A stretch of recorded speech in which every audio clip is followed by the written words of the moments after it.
Praise the Lord. Onuadofo. Yade nchia every Church of Pentecost Hwebekwa area na yade Ebrew. Ya frame Vincent ana ne dente apostle.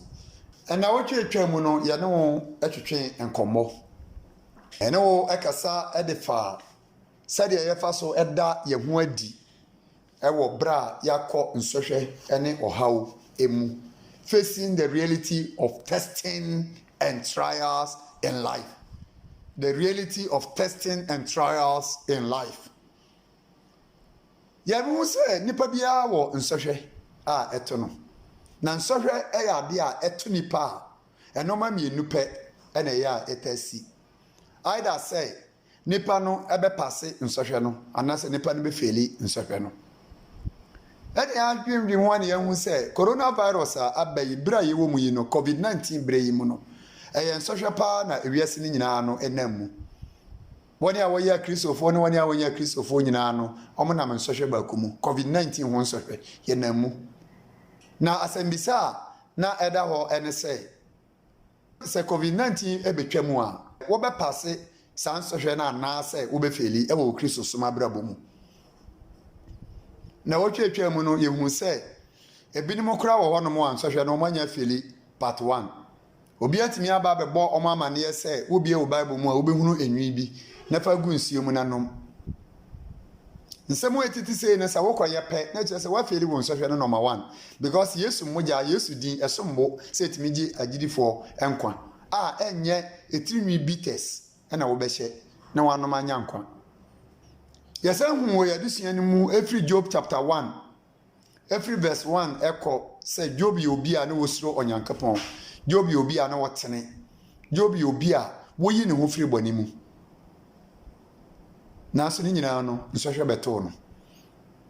Yesen hu si hu yadusua ni mu ewo Job chapter 1 verse 6 wo ko say na eba say da bi osoro dom no eba begina awrade anim. Na Satan nso di wo mu ebae. Satan nso wodi wo mu ebae. Brofo no o say one day the sons of God came to present themselves before the Lord, and Satan also came with them. Ana na otwetwa mu na ye kasa asemi say na tese nyamemma ekwa enye nwanwa se obehu say obonefo no nso na mba afremu a omonam enye nwanwa se obehu say obonefo no mba ebe wasafo nemu. Enentina ma osumafo Paul na wotwe ne ehu say osumafo Paul ka say ebra mi firi sa afiso asafo yi mu akoyi empataku ebe firi mu amumu aba be ha asafo mai etena ehu say bra ti sei mu no e wo say enya ahweyiye na wotwe mu nso no yehu say Satan eka tro nyankopon say die nti ama Job wotimi kuta ne mudie mu say otireni ni say de nyame di ne ho adanse no nyina ene say Job ne ho atono woni haw wonyanko testing period mu wonyanko trials mu nyame ba moda so ara wono so ene Satan na suggest kire nyankopon say wodie wuyi sa wonsan yi a eda no so firi ne so na ajapade yi a wanya da bia wo manipa so mu endwe no wo yi awrisie wo so mu na ma wo nyame ankasa ne wodi ne ho adanse no wodi ma wo nkwa ho kire mu wa wo behu so obedome ho Satan e kasa ho tse de ye mu bi ne mo no se ko ohaw mu a ne ya hyase e kasa tia nyankopon ene na ma adum pepeso a ebi ne mo kura timi ye audio coronavirus ebe na o twabo na asore o twabo nyankopon o twabo nyame nkrofo virus na mba ye no na ye nim sesa na omote ana na make say hypocrisy nyatwom wontimi ye nyatwom forever nkwaje ene ye everlasting nkwaje ene ye forever nkwaje wo Kristo mu na nyatwom de ye forever wo ye nyatwom na wo de tinyame asore mu a ebeduru brebi no ebepie o pretend saying ebedu brebi ebepie etina masafo no say o mo bre with hypocrisy. So they have to come out so that people will see who really they are. Nyame wo hu yembobo Satan onwa na de adwene ba say Job ho kire no a ontimi mpase nhwehwe no no nuadofo awutie me sabre yi a me ne wo yetwetwe sankombo yi ya pase yehwe say etina ayampara say Job wo pase nhwehwe na say wan pase nhwehwe no ye hu free kirosem ni mu ewo sa Job huma no a mu say Job wo pase nhwehwe no Bible ameyati ase say Job wa hwe na japadie nyina ne mmane nyina ewuye ne mmoa nyina ewuye yare nso asa beka no na obi bebisa say anka obi a wosuro onyankopon na wobobra eyetre na ibra na woye nyankopon nipa na enya obi a na di ne ho adanse say nyame ankasa na di ne ho adanse say woye obi a woyi ne ho firi bone nyina mu aden ene Job wotimi ko nsɔhwe a etise mu ebia ye kan saa na wo so ye otreni ni a wo fa enoma bi mu a wo bisa wo ho say so onyankopɔn eka me ho a aden na me fa nsɛm a etise mu enu adofo mbasa me ma wote ase ende say nipa bia wo nsɔhwe a obefam na so wo paase a na aye enminyam de ama no ewo ne Kristo som abrabo yi mu ebia wutie me no wode enye yare na to wonhwere wajapadie bi but abrabo mu ni asetena mu nsem bi ena wo famu a eye nsɔhwe kese a wonam mu na me wasa me ma wote ase se onyankopɔn eka wo ho ai na Job wo famu na de ye ya ewo Job de ni mu kra kese pa ne se ebra ne ho atɔ no a na anigye wo fie ho no na ne yere wo magaba kura wo donu kunu yiye one na natie na nsɛm yi baaye no ene Job yere ka kire Job say won dom nyankopɔn na wonwu Job ndom nyankopɔn na Job no wonwu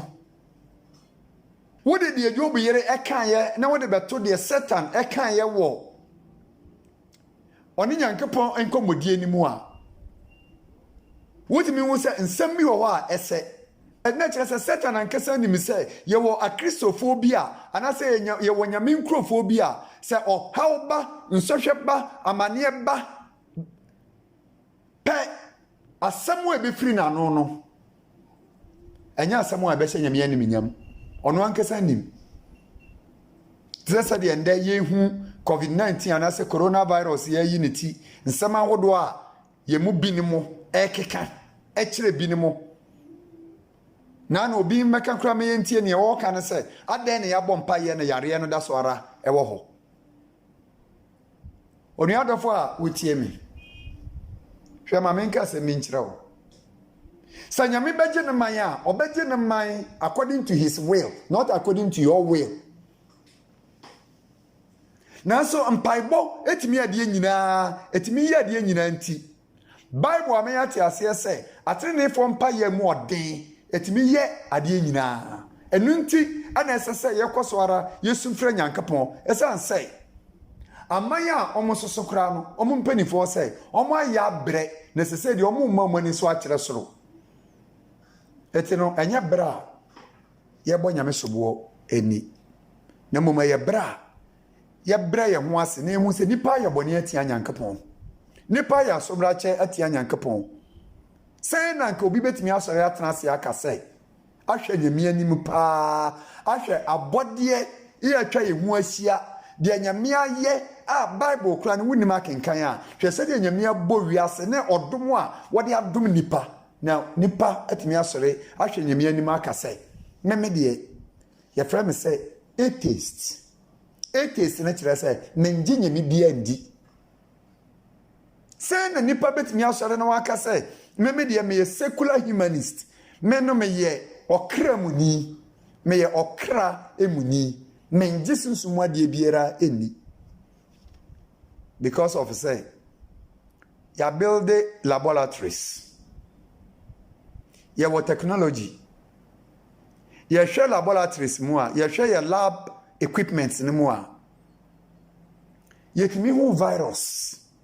yetimi hu germs yetimi hu mmoawa a eha dipa dwen emma ye ehu aduru a ebetimi aba bekum emmoa no etene santini nipa duru mpempenso a ose wonje nyame bia eni abusiafo ene ye nne labs ni nyina ya build wo wiase nyina da so ara wo ho ewo ba bi e wo no a professors ni abemfo ahodo a ewo ho nyina no so da so wo ho no mo a omo hwehwe enoma mu omo hwehwe mfidie mu but yentimi hunu aduru a ye betimi anya na ye de aba bekom atia covid-19 enu nti ene ye nyina ye bompa ye ka kire nyame sei awrade stop yare no afi awrade wosi se eka obi nyansa wo mbisa wasa fa awrade yesra nyansa ne nimdie sei formula ye be mixi na timi aba na beboa ama covid-19 yetimi anya vaccine ye de aba betriti no awrade bie formula na so ekire nipa na ehu na yetimi aya ma yanya yare ehu aduro tempa ye no aye bo no ye bompa ye nyame beba mu a wonim okwan a obefa so a obeba mu a yare be stopo 1918 and 1919 Spanish flu a tetefoɔ no yɛ papa no mo ne anana no mo frɛ no sɛ influenza no ɛbaeɛ no abemfoɔ no bi kyerɛ sɛ ekumi nipa 100 million ɛwɔ wiase yɛn Africa ha nko ano influenza no kumi nipa 2.4 million Ghana ha within 6 months na ekumi nipa 100,000 yare no transport free Sierra Leone ɛna de bewura Gold Coast within 6 months na ekumi nipa 100,000 America ni bia metie ni interview ka say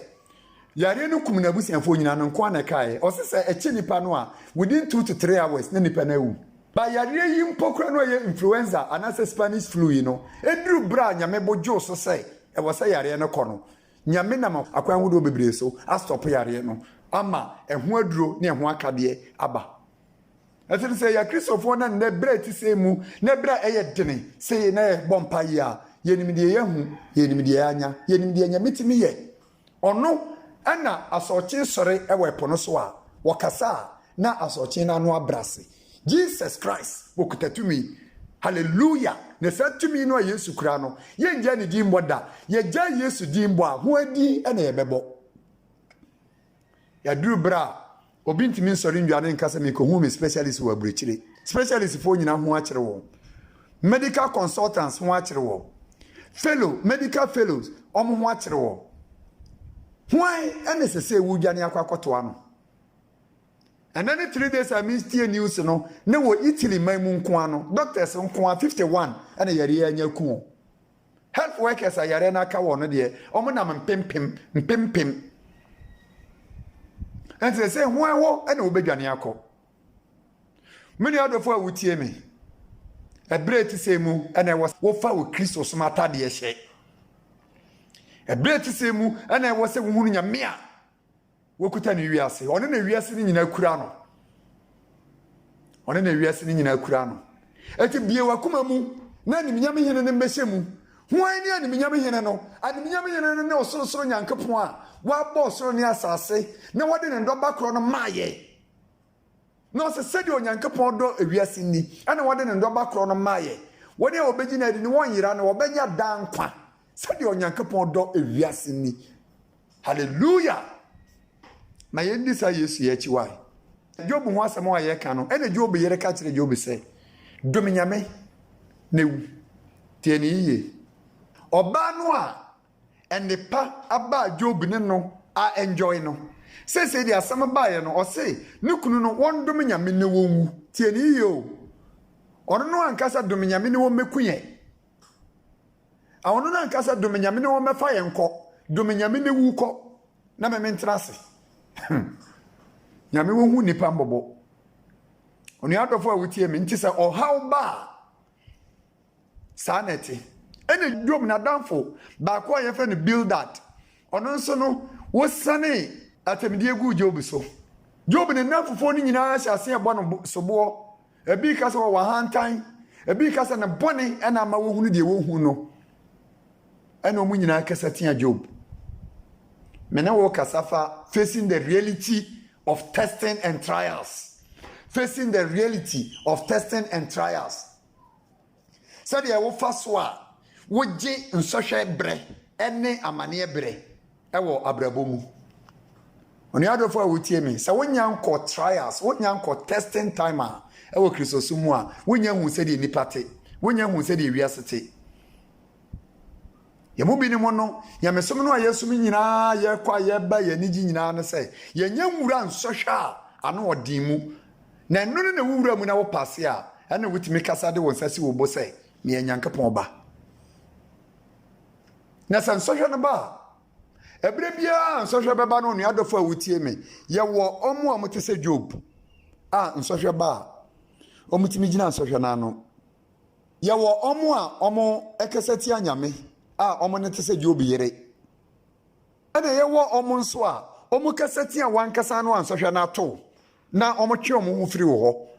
saa nipa wodo mmiɛnsa yi ɔmo wɔ wiase nea wɔte sɛ Job a obetumi agyina no nsɔhwɛ ano na wakɔ so ara de ne ho ato Nyankopɔn so ana ɛwɔ deɛ wɔte sɛ Job yere a ɔne deɛ nsɔhwɛ no maaeɛ no na ɔne wɔ anenam na nsɔhwɛ no ba a ɔbɛkasa tia Nyankopɔn so nsɔhwɛ ba a wɔne a wɔkasa tia Nyankopɔn curse God and die saa na maame no kae ɛna saa nso na Satan nso pɛ no because wadi ka aka sɛ woyi wo nsa nyame woyi wo nsa firi Job so a ɔbɛdome wo na ɛkyɛ sɛ Satan nim sɛ yɛwɔ kristofoɔ bi a ɔhaw ba a ɔmo kasa tia nyame obi atumi akasa wɔ baabi atumi akasa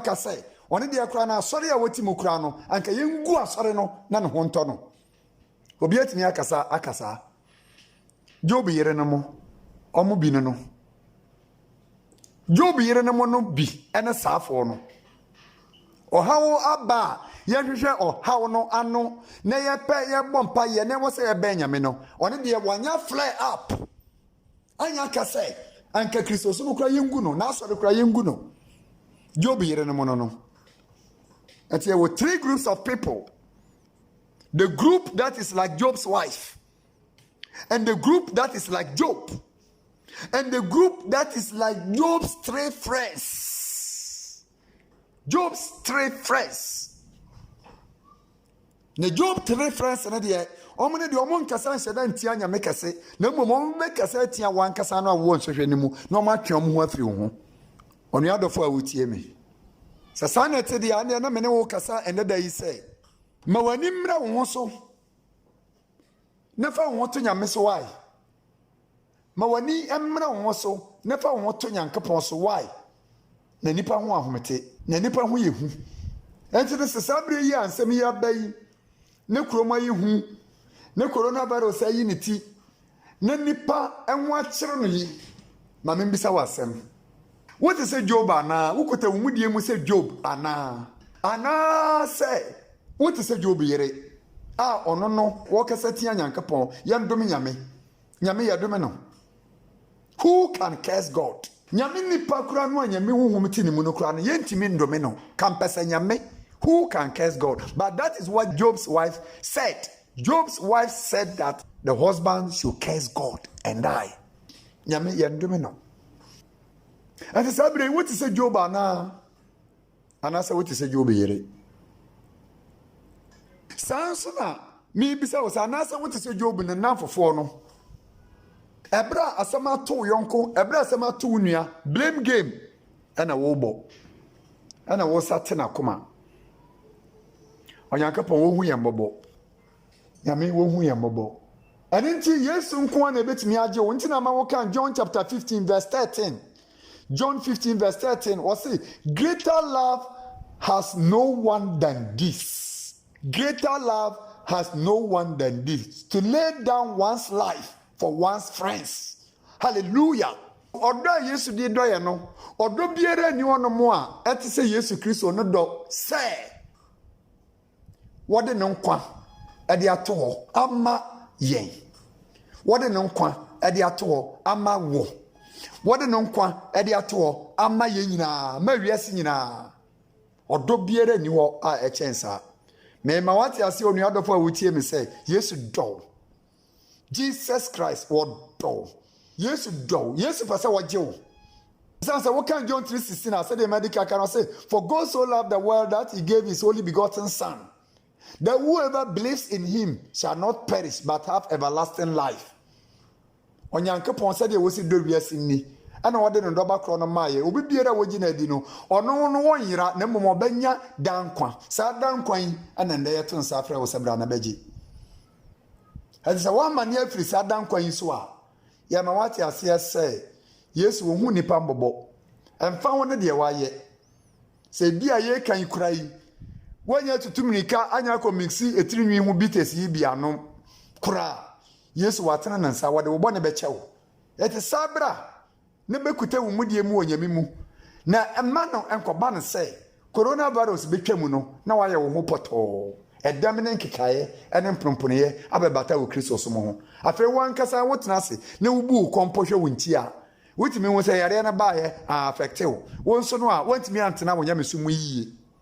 family meetings kura yi a yesi yen kura se ye mompa ye wo fiefie mu yensu Bible kura no wa bia wo ye kan wo ye Kristoni fees ade ba ye kura no wonni adaje wo sa no ma no ho onu adofo ebre ti se mu na wo se wo ben Onyankopon wai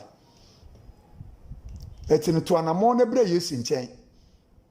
bo ho atrase e wo Kristo mu wo kan Romans chapter 5 verse 8